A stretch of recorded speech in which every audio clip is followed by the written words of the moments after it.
Here with Dan Pfeiffer, the White House Communications Director, across the street in the old Executive Office building, what used to be the Secretary of War's office. And Dan, Scott Walker held on to his job yesterday as Wisconsin governor after a bitterly divided and hard-fought recall battle. A lot of people on your side questioning why President Obama didn't go to Wisconsin and essentially limited himself to a single tweet on behalf of Milwaukee Mayor Tom Barrett. Was that essentially a political decision? No, I think it's also important to recognize everything the president's political operation did in Wisconsin. We have a massive ground operation that was turned over to help Mayor Barrett. The DNC chairwoman went there, raised money, campaigned. The president used his email list to try to turn the vote out. So he did what he could to be helpful there. No substitute for a presidential visit, as you know. Well, the president, as you understand, has a lot on his plate at any given moment. He was too busy. He had a lot on his plate. All right. Speaking of presidents, former President Bill Clinton on CNBC yesterday, as you know, said that in his opinion, the Bush tax cuts should all be extended, at least temporarily, when they expire at the end of the year. That completely undercuts President Obama's position that only the wealthiest, the tax breaks for the wealthiest should be curtailed. And this is the second time in the last few days Clinton also kind of wandered off the reservation when he had some favorable words for Mitt Romney's former firm, Bain Capital. Is Clinton muddying your message? No, I also think it's important to understand what the former president actually said, which is, and he set out, his office put out a statement later that clarified exactly what he meant, which is that he and the president are in exactly the same place, which is, while it was the right decision to extend the tax cuts for all Americans in 2010, we should extend them only for middle-class Americans going forward. And so they're in the same place. People got confused by that. There was a lot of reporting, but he's right where the president was. And Dan, you're in the communications business. When you have to explain what the former president meant, and when Bill Clinton has to issue a statement kind of walking back what he said, and when the Romney campaign seizes on this as something they're very happy to hear, you're cleaning up a little bit of a mess. Well, here's what I know is that the former president is as good an advocate as this president could ask for. He was very helpful campaigning all across the country in 2010 for Democrats. He was helpful in the general election for the president. He'll be incredibly helpful throughout the fall. I think we saw exactly the powerful case he can make on Monday night when he and the president appeared together in New York at a fundraiser. And if they don't always agree on everything? Well, they're not going to agree on everything, of course not. But I can tell you one thing they both agree is that the Republican economic policies would send this country in the absolute wrong direction. And he'll make that case as powerfully as anyone can because he is the perfect example of, he handed over surpluses to a Republican administration, Republican Congresses. We got deficits back. He turned over positive job growth, got negative job growth from Republicans. And the policies Republicans are putting forward now are the exact same ones that were advocated in the last decade. So he's a powerful advocate. I gave you a chance to pivot to your message. Now, I don't miss those opportunities. I just saw an ad for the president recorded by Sarah Jessica Parker. I must have personally gotten at least 10 emails directly from Barack Obama saying, if I just contributed a few dollars, I can possibly go to dinner with him at George Clooney's house, and Anna Wintour and other celebrities, Scarlett Johansson also in the president's corner. Republicans are pushing back and saying, at a time when people are struggling in this country, this president seems to really enjoy hanging out with the Hollywood glitterati. Perception problem? No, I would say there's an irony there, since the Republican standard bearer just spent a full day hanging around with New York glitterati, Donald Trump. So I think Donald Trump in the same category as movie stars? I think it's actually it's a much more. I mean, if you're looking at political peril, that's a much greater political peril with someone who sort of holds the radical extreme beliefs around these conspiracy theories about the president's birth, which have been proven not to be true.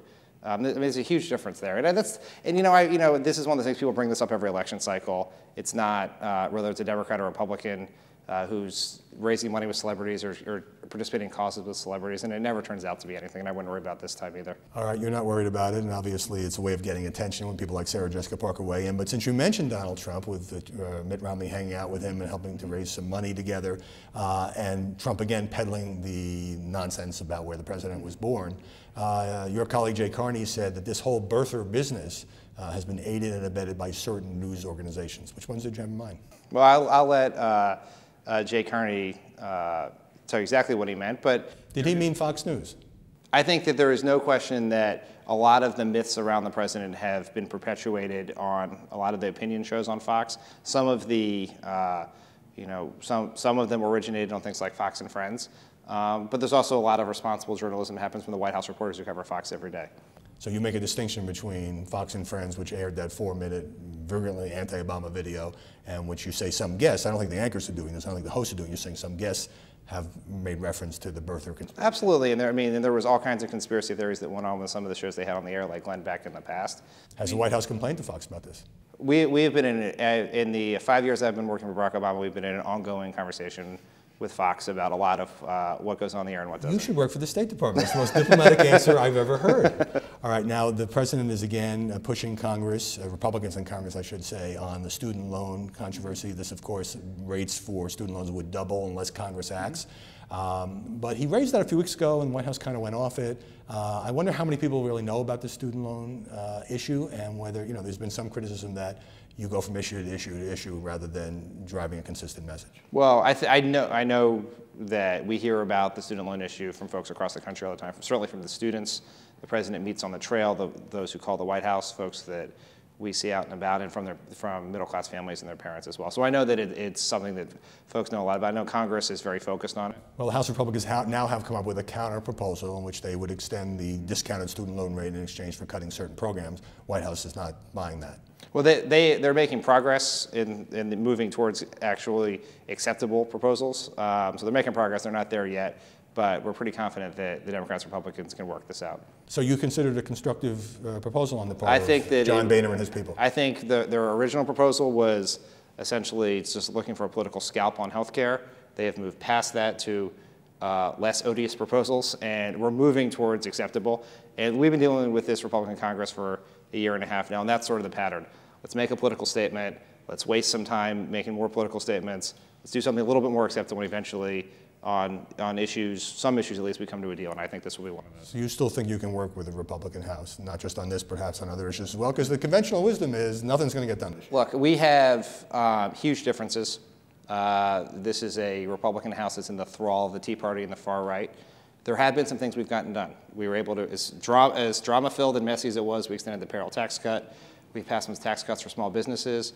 We reauthorized the Export-Import Bank so we could help create more jobs in this country. So we made some progress. Nowhere on the president's jobs bill.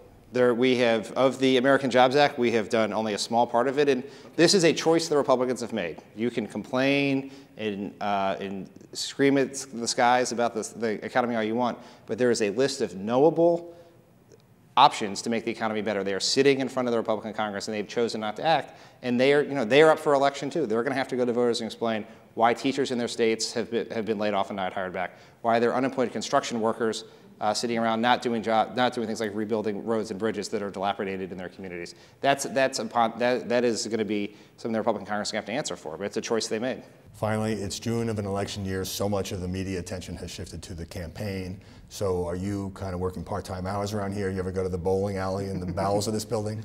I think that for whether it's Republicans or Democrats in the White House, there's never part-time hours. And there is the campaign, this one thing, I work in the campaign, I work in the White House now in an election year, and the president doesn't get to, or his staff don't have to give up their day jobs when you're running for re-election. You got to do all the things you're doing the first, second, and third year.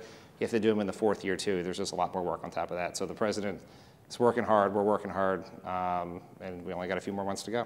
Do you expect to be around after that if the president's reelected? That'll be up to the president. That's a diplomatic answer again. Dan Pfeiffer, thanks very much for joining us.